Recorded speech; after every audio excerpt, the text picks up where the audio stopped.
Hello hi welcome to నానమ్మ వంటకాలు.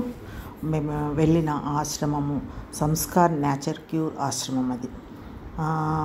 అది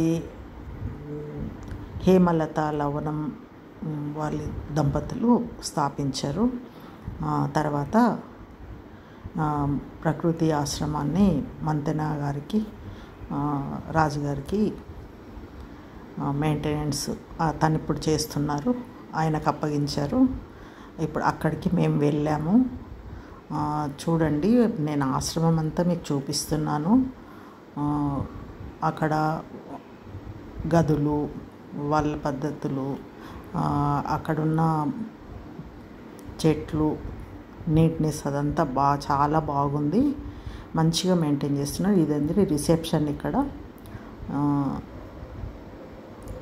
ఇంకా ఆ రోజు ఆగస్టు 14th రోజు హేమలత లవణం గారి ఆ దంపతుల విగ్రహావిష్కరణ ఉండింది. మంతెన గారు వచ్చారు వారి మిస్సెస్ తోటి. అందుకని ఇదంతా డెకరేషన్ చేశారనమాట. అక్కడ స్టాఫ్ అంతా ఇట్లా రంగులు మంచిగా ముగ్గులతోటి రంగవల్లులు వేశారు వాళ్ళ ఆహ్వానం కోసము, వెల్కమ్ చెప్పడానికి. అట్లా నేను పార్క్ మొత్తం ఇట్లా తీశాను. నేను మా కజిన్తో కలిసి వెళ్ళాను. అదేనండి అక్కడ వాళ్ళ విగ్రహాలు. చాలా బాగుండింది పార్క్ అయితే. అక్కడ వాళ్ళ సేవ కూడా చాలా మంచిగా ఉండే. మనకు ఏదైనా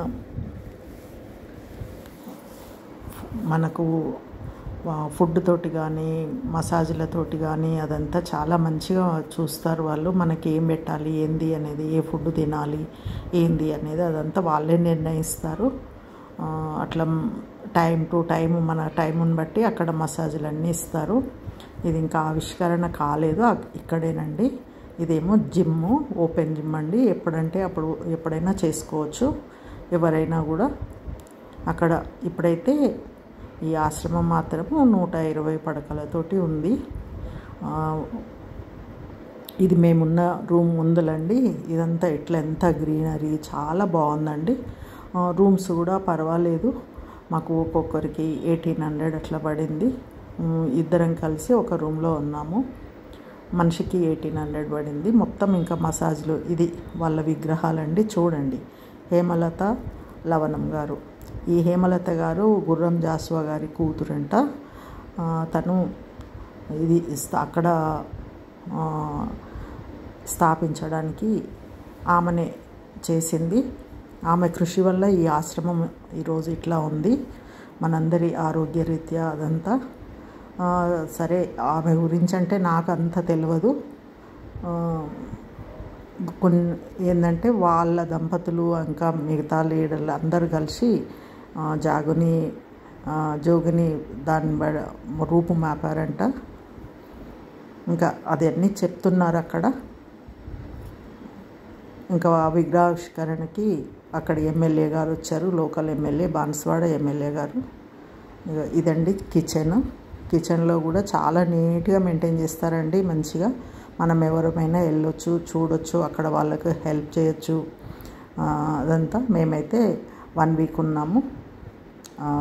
ఇక్కడ తను ఆశ్రమానికి వచ్చిన ఆవిడనే అక్కడ వెజిటబుల్స్ కటింగ్లో హెల్ప్ చేస్తున్నారు తను. ఇట్లా చాలా నీట్గా ఉండింది. కాకపోతే అక్కడ మనకు సాల్ట్ వేయరండి ఫుడ్లో. సాల్ట్ ఉండదు, ఆయిల్ ఉండదు.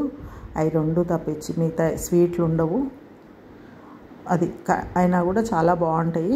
టైం టు టైము చాలా బాగా చేస్తారు. వర్కర్స్ కూడా అట్లా ఫుడ్ పెట్టే దగ్గర కూడా మంచిగా ఉంటుంది. ఇదండి మా బ్రేక్ఫాస్ట్, అదేమో లంచ్. ఇక్కడ యోగశాల, యోగా చేసుకోవడానికి హాల్ కూడా చాలా బాగుంటుంది. ఇదేమో స్విమ్మింగ్ పూలు, ట్రీట్మెంట్ కోసం అండి. ఇది కూడా అవసరం ఉన్న వాళ్ళకి వాటర్ తోటి కూడా ట్రీట్మెంట్ ఇస్తారు ఇక్కడ. అన్ని ఫిజియోథెరపీ ఉంటుంది, మసాజ్లు ఉంటాయి, స్విమ్ బాత్ ఉంటుంది. ఇదంతా అక్కడ ఆశ్రమం అండి. చాలా పెద్దగానే ఉంటుంది. అది యోగశాల, యోగా చేసుకునేది. ఇక్కడేమో రిలాక్స్ కావడానికి అండి. పార్కు, చెట్లు చాలా బాగున్నాయండి ఇక్కడ. అక్కడంతా వాళ్ళంతా వాకింగ్ చేసుకుంటున్నారు. చూడండి, జిమ్ చేసుకోవచ్చు ఎప్పుడైనా. ఇవన్నీ శివం సుందరం సత్యం, శివం, సుందరం అని ఇట్లా విఐపి ఉన్నాయి రూమ్స్. అట్లా ఇక్కడ చెట్టు దగ్గర కృష్ణుడిది విగ్రహం పెట్టి అక్కడ ఎప్పుడైనా అకేషన్ అప్పుడు దీపాలు వెలిగించుకోవచ్చు అని అన్నీ పెట్టారు అక్కడ. ఇదొక కుటీరము. మా సిస్టర్ నేను కలిసి వెళ్ళామండి. అక్కడికి వెళ్ళడానికి బాన్స్వాడ టు బోధన్ బస్ ఎక్కితే బాన్స్వాడ తర్వాత వర్లి వస్తుంది. వర్ని తర్వాత అక్బర్ నగర్ అని వస్తుంది. అక్కడ రోడ్డు మీద ఆపుతారండి బస్సులు. చాలా దగ్గర ఉంటుంది. Thank you.